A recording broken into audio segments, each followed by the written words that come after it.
Buenos días, somos el CEIMA de Caridad de Suárez. En esta ocasión venimos a darle cumplimiento a la resolución 013. La naturaleza y yo somos la respuesta. En esta ocasión vamos a trabajar con un jabón casero.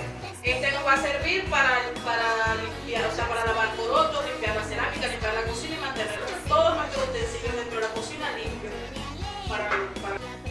En este momento los niños van a rallar tanto el jabón como el limón. Estamos rallando el limón para hacer la preparación del jabón.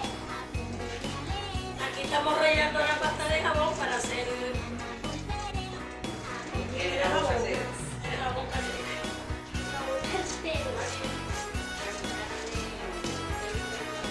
Y aquí está la cuchara de bicarbonato para preparar el jabón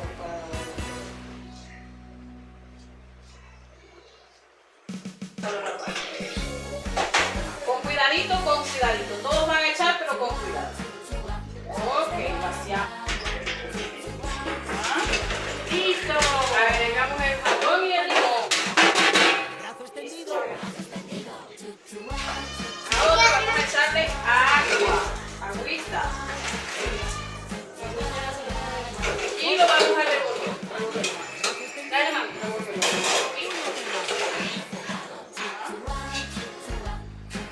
Luego que tenemos esto revuelto, lo vamos a llevar a la cocina.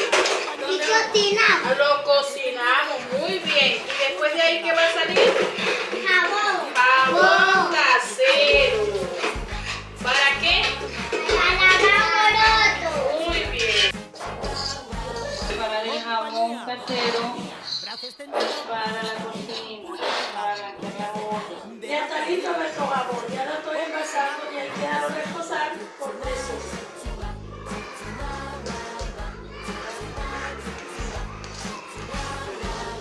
Compañía. Brazo extendido. Puño cerrado. Dedo hacia arriba. Hombros en alto. Cabeza hacia atrás.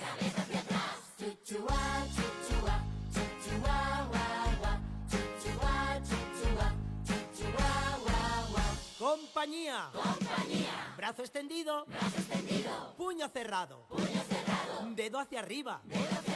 Hombros en alto. Cabeza hacia atrás. Culete hacia atrás.